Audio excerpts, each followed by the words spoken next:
retrouve pour une nouvelle vidéo. Alors aujourd'hui je suis dans ma cour, bon, à côté de mon bassin. Donc là je suis avec Gaëtan, donc qui est derrière la caméra, là il me filme. Ouais. Donc en fait aujourd'hui je vais vous montrer, alors moi pour ma part je vais vous montrer les lancers pour le toc.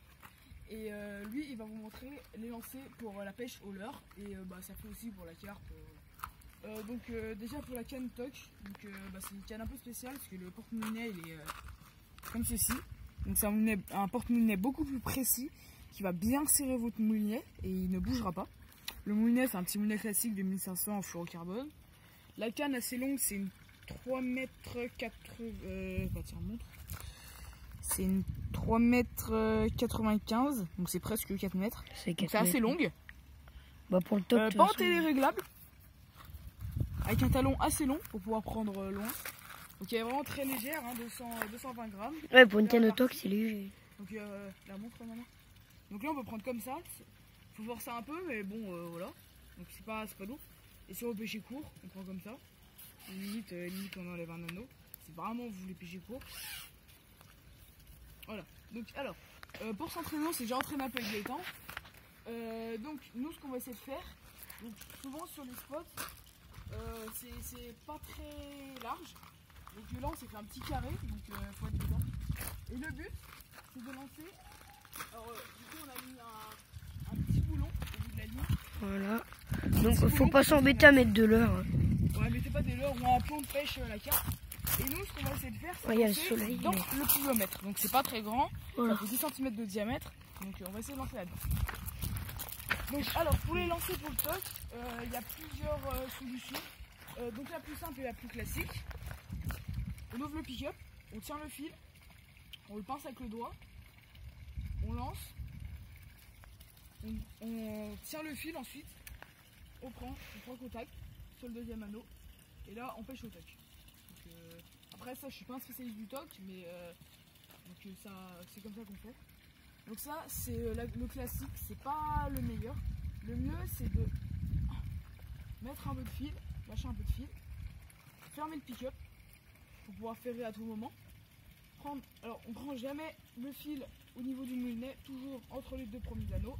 Pourquoi? Parce que si on met du fil comme ça, là ça va faire, on va mouliner et ça va faire une mélasse ça peut faire une mélasse dans le moulinet. Donc c'est pauvre. C'est qui est à droite s'il te plaît. Merci. Donc on prend toujours comme ça.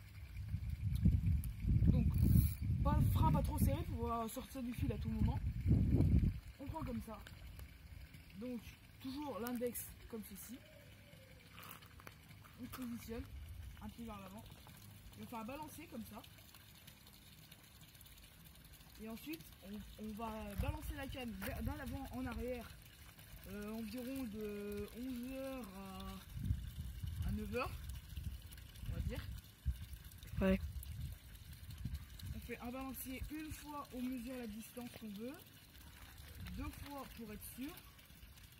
Et en fait ce qu'on fait c'est, hop, pour mesurer la distance, là je fais glisser mon bras comme ceci pour être plus précis et être faire moins de bruit à la tombée. Et donc on lance comme ça et on tire. Ensuite on garde toujours le fil là et après on pêche au toc. Voilà. Donc hop, tac. Moi je suis pas loin. Voilà. Donc je vais vous montrer la différence de mon bassin de plouf quand on lance normal. Tu peux aller vers le bassin s'il te plaît.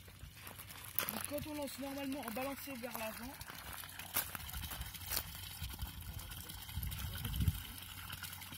Vas-y. On voit pas trop mais c'est pas grave. Donc ça fait quand même un petit coup. Et quand on pêche la truc, il faut être très discret. Donc quand on pêche avec la technique toc, donc ça fait quand même moins de bruit. Donc là, c'est quand je fais balancer et que je dépose tout sinon on n'a pas. Ouais, donc limite ça fait pas de bruit. Et quand on fait un balancier normal et qu'on lâche le fil, donc le plomb tombe. Voilà. Donc pour être plus discret, pour accompagner le fil à la descente. Bon là j'ai loupé. Et donc ce mouvement, on va défaire du fil. Après on peut toujours faire un lancer hop et puis maîtriser son plomb à la descente. Comme souvent quand on pêche la carpe. Donc voilà, c'était à peu près les lancers de cartes touch pour. Alors ça c'est pour les débutants. Après quand on va se passionner, moi je ne vais pas beaucoup au touch, ça va être d'autres lancers. Bon après quand on se perfectionne, on connaît les lancers. Maintenant je vais prendre la caméra, je vais laisser Gaëtan nous montrer pour les lancers au leurre et à la carpe. Donc voilà, les lancers qu'on pêche, les lancers qu'on fait pour pêcher au carnassier ou la pierre. Donc il y a soit tout simplement, comme pour le touch, on ouvre le piquet, on prend le fil avec son index ou avec un autre doigt, on vient le pincer contre la canne, on doit faire après un balancier et après on lâche le fil quand la canne est vers les coups de 11 heures.